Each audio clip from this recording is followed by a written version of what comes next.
धर्मया की जिंदगी भी इसी प्रकार समाप्त हो गई। उसका क्रियाकर्म भी पूरा हो गया। 4 दिन के बाद अदालत में हाजिर होने वाले रवि को हत्यारे व लुटेरे के रूप में साबित करने की जमींदार का वकील जी जान से कोशिश करने लगा। रवि की पैरवी के लिए कोई वकील नहीं था। मुकदमे की सुनवाई के दिन रवि को अदालत में अपना कोई दिखाई न दिया। धर्मया तक न आया। रवि के लिए यह आश्चर्य की बात थी। तुम्हारा कोई गवाह है? न्यायाधीश ने पूछा। रवि ने कोई उत्तर न दिया। सामने वकील के बाजू में बैठे जमींदार की ओर देखा। उसका चेहरा क्रोध से लाल हो उठा। कोई नहीं है, रवि ने कह दिया। मैं हूँ। उस जनसमूह में से तभी एक कंठ सुनाई दिया। राम कटघरे के सामने आ खड़ा हुआ। सबने आश्चर्य के साथ देखा। जिसने रवि से चोट खाई थी वही उसके पक्ष में गवाही देने आए तो क्या आश्चर्य की बात नहीं थी। राम ने कटघरे में प्रवेश करने के बाद आदि से अंत तक सारी बातें न्यायाधीश के सामने कह दी। ये मुकदमा बड़ा अजीब सा मालूम होता है। रवि पर जो आरोप लगाया गया है वह निराधार है। ये कहते हुए न्यायाधीश ने मुकदमा खारिज किया और उठ खड़ा हुआ। गंगाधर राव का सिर अपमान के भार से दब गया। उसने क्रोध भरी दृष्टि राम की ओर दौड़ाई। राम अपने पिता की नजर से बचकर बाहर आया। जमींदार के यहाँ पहुंचते ही गाड़ी आ गई। बैठो, जमींदार गरज उठे। राम गाड़ी में एक ओर सिमटकर बैठ गया। तुमने रवि को क्यों बचाया? क्या शांतम्मा ने कुछ कहा था? नहीं। फिर सत्य बताने के लिए अदालत में आए। झूठी गवाही देने के लिए आपने मुझे अदालत में बुलाया था, किंतु रवि के प्रति अन्याय होते देखकर मुझे सच कहना पड़ा। रवि को दोषी ठहराने से आपका क्या लाभ था? राम ने पूछा। बकवास बंद करो, जमींदार ने चीख कर कहा। गाड़ी घर पहुंची। अचानक सामने रवि को देखकर लक्ष्मी गदगद कंठ से बोली, रवि। शांतम्मा पानी का घड़ा उतारते हुए चिल्ला पड़ी, बेटा। लक्ष्मी की आंखों में आंसुओं की झड़ी देखकर रवि को बड़ा दुख हुआ। भैया अब नहीं रहे, रोते हुए शांतम्मा बोली। माँ। रवि चिल्ला पड़ा। उसकी शिराएं फूल उठीं। जमींदार की आकृति उसके मानस पटल पर विकृत रूप में घूमने लगी। मास्टर जी, वेदना भरे स्वर में रवि ने कहा। जमींदार ने धर्मया की बलि ली, वरना ये तबाही न होती। रवि के एक दोस्त ने सहानुभूति जतलाई। रवि उठ खड़ा हुआ। शांतम्मा भयभीत हो उसके पास आई। कहाँ जाते हो? वहीं जहाँ से अभी लौटा हूँ। मतलब? शांतम्मा ने प्रश्न किया। जेलखाने में, रवि ने आवेश से आसमान की ओर देखते कहा। रवि, कहते हुए शांतम्मा ने उसका हाथ पकड़ लिया। रवि की आंखों में आंसू चमक उठे। माँ, मास्टर जी का ऋण चुकाने के पहले ही वह चल बसे। उन्होंने कोई अपराध नहीं किया। ऐसा कठोर दंड उन्हें क्यों मिला? जिसने मास्टर जी के साथ यह अपराध किया उसे दंड देना उचित ही है। रवि अपनी माँ के हाथों को छुड़ाने लगा। इस बार जमींदार का काम तमाम होगा। रवि के एक दूसरे दोस्त ने कहा। तुम दोनों यहाँ से चले जाओ।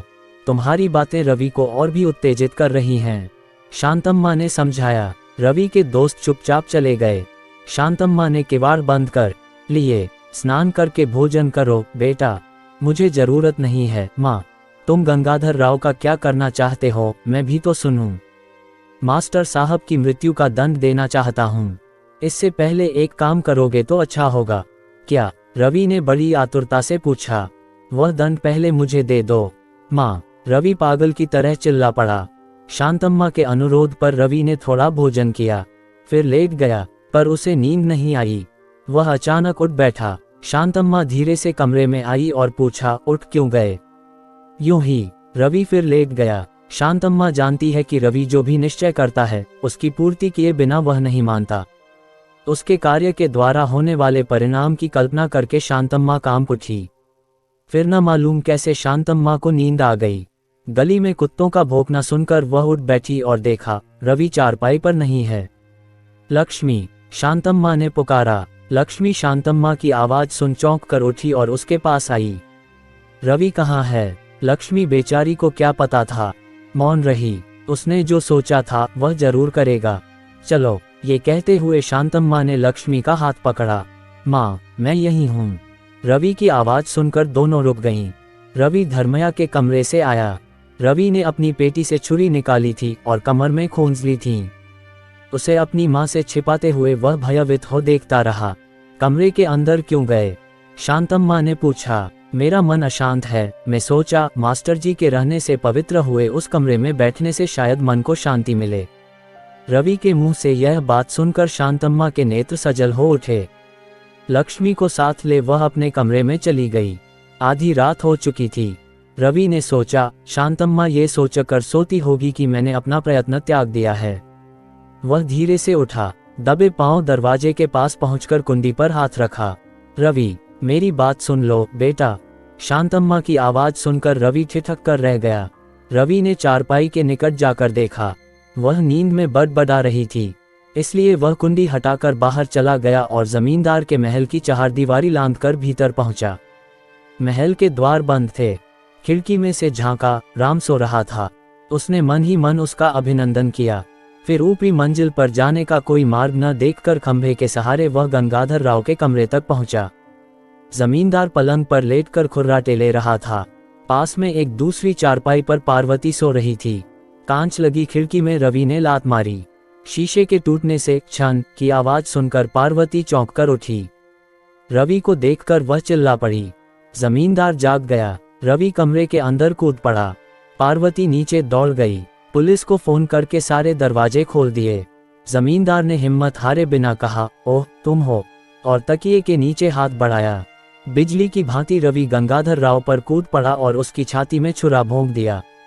उस खतरे की हालत में भी पूरी ताकत से जमींदार ने रवि को लात मारी। बाएं हाथ से छुरे को पकड़कर जमींदार पीड़ा से कराह उठा। दाएं हाथ में पिस्तौल लेकर बोला, रवि, मैं अपनी मौत के पहले तुम्हारी मौत देखूंगा।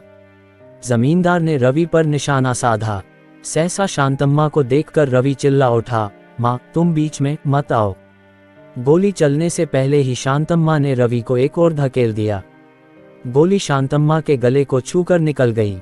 जमींदार गोली चलाकर लुढ़क पड़े। शांतम्मा रवि की बाहों में गिर पड़ी।